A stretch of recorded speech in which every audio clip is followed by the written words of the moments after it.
Hello everyone, मैं रामजी द्विवेदी दिल्ली सल्तनत की इस व्याख्यानमाला में भाग तीसरा लेकर आपके सामने आया हूँ।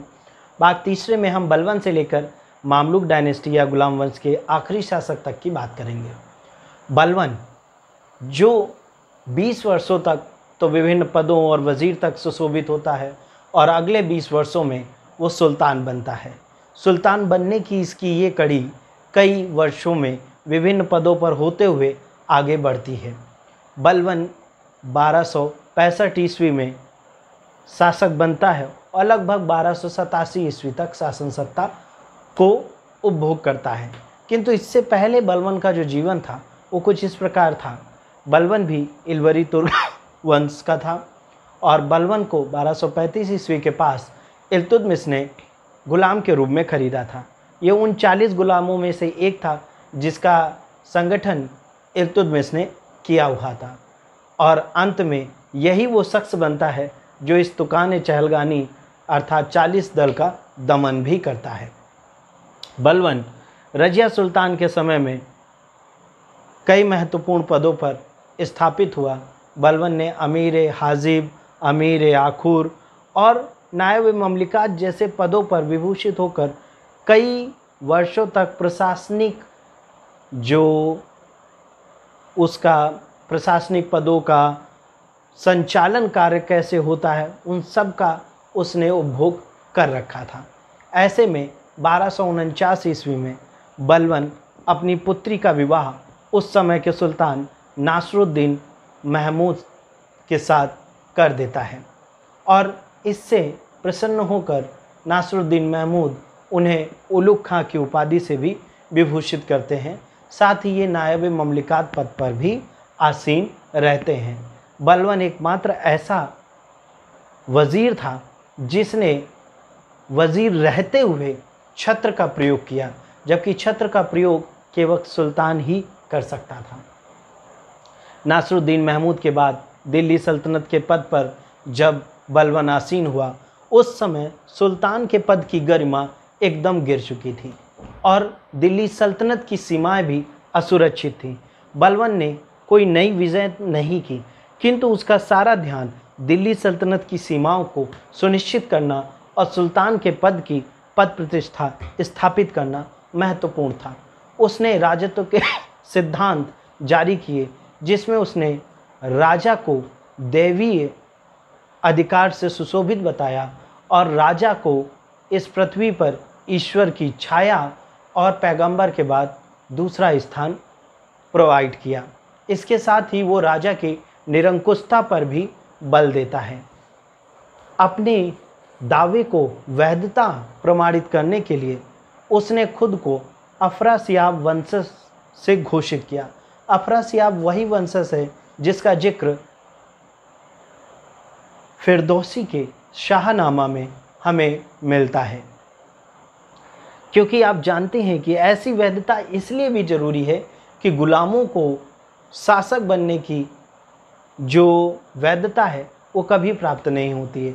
ऐसे में खुद को उच्च कुल का घोषित करना इसकी एक रणनीति या मजबूरी दोनों कहें तो गलत नहीं होगा। बलवन ने सर्वप्रथम अपने बलवनी वंश का स्थापना की और इल्तुतमिश के सभी संबंधियों को हत्या करवाई ताकि उसकी सत्ता के लिए कोई रुकावट ना बने।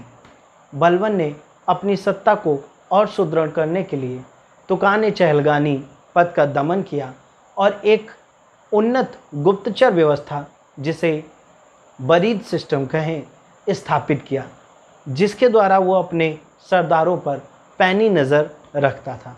बलवन ने रक्त और लौह की नीति का कड़ाई से पालन किया और अपने साम्राज्य की सीमाओं की सुरक्षा के लिए उसने किलेबंदी की। इस समय मंगोल आक्रमणों का भी अधिक भय था, इस लिहाज से भी इस किलेबंदी का काफ़ी ज़्यादा महत्व था। इसका बड़ा पुत्र मोहम्मद ऐसे ही मंगोल आक्रमण में रक्षा करते हुए मारा गया। बलवन ने अपने शासनकाल में राजत्व को इतना बल दिया कि उसने कई बार गैर इस्लामिक परंपराओं को अपनाने से भी परहेज नहीं किया। उसने सिजदा और पागोस नाम की प्रथाओं को प्रचलित कराया। सिजदा बेसिकली घुटने के बल बैठकर सुल्तान के सामने सर झुकाना था और वहीं पाबोस पेट के बल लेटकर सुल्तान के कदमों को चूमना था। इन प्रथाओं के द्वारा वो सभी को सुल्तान उच्च प्रतिभा पर दिखाना चाहता था। बलबन ने अपनी छवि और सुल्तान की छवि को आगे बढ़ाने के लिए नायबते खुदाई और जिल्ले इल्लाह की उपाधि धारण की, जिसके द्वारा वो ईश्वर की छाया और खुद को यहाँ पर पृथ्वी पर सबसे ज़्यादा महत्वपूर्ण दर्जे का इंसान साबित करने की कोशिश की। बलबन के बारे में हमें एक चीज़ और सुनने को मिलता है कि बलबन ने कभी भी किसी निम्न कुल के व्यक्ति को कोई पद या किसी प्रकार के राजकीय संरक्षण से वंचित रखा। बलबन निम्न कुल के व्यक्तियों से खास विरोध रखता था। एक बार उसने इस संदर्भ में कहा था कि जब भी मैं किसी निम्न कुल के व्यक्ति को देख लेता हूँ तो मेरे सिराओं में जो खून है वो बड़ी तेज़ी से उबाल मारता है। ऐसे में बलबन ने कई महत्वपूर्ण कार्य भी किए। बलबन ने सर्वप्रथम मंगोल सेना से टक्कर लेने के लिए दीवाने अर्ज नाम की व्यवस्था बनाई, जो दीवाने वजारत से बिल्कुल अलग थी। ये एक तरीके से सैन्य विभाग का कार्य भी करता था। बलबन ने इस कड़ी में आगे बढ़ते हुए बंगाल में एकमात्र जो विरोध तुगरिल खान ने किया हुआ था, जो मुगीसुद्दीन की उपाधि धारण कर बंगाल का शासक बना, इस विद्रोह को पराजित किया। बलबन स्वयं वहां गया और सभी विद्रोहियों को मौत की सज़ा सुनाई। इस प्रकार बलबन के शासनकाल में विद्रोह करने की गुंजाइश भी बिल्कुल नगण्य हो गई। इस शक्तिशाली प्रतिष्ठित राजवंश को स्थापित करना बलबन के लिए किसी बड़ी समस्या को आसान कर देने से कम नहीं था। बलबन ने अपने इस शासनकाल में राजत्व के पद और सुल्तान की गरिमा को इतनी पराकाष्ठा पर बढ़ा दिया था कि दिल्ली सल्तनत के जितने भी सुल्तान हुए, अभी तक कोई भी इसके बराबर ना खड़ा हुआ। इसीलिए प्रोफेसर निज़ामी दिल्ली सल्तनत के संगठनकर्ता और एक मजबूत शासक के रूप में बलबन को हमेशा एक वरीयता देते हैं और हबीबुल्लाह भी बलबन को कंसिडरेशन की उपाधि से भी नवाजते हैं। बलबन अपने शासन सत्ता के बाद अपनी सत्ता को जब वो बीमार हुआ तो कैखुसरो को देना चाहता था, जो उसके बड़े पुत्र मोहम्मद का बेटा था।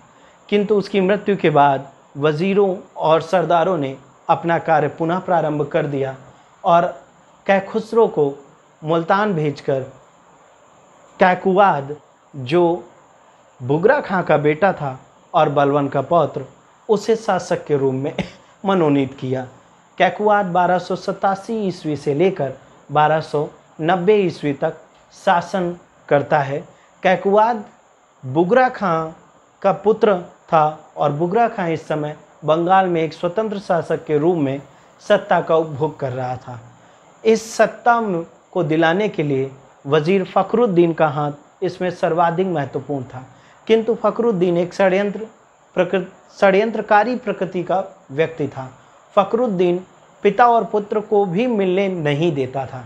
ऐसे में एक वाक़या कुछ इस प्रकार घटित हुआ कि बुगरा खां जब अपने पुत्र से मिलने दिल्ली पहुंचा तो एक सुल्तान अपने पिता से और एक पिता अपने पुत्र से मिल रहा था, जिसे कई बाधाओं के बाद मिलना संभव हुआ।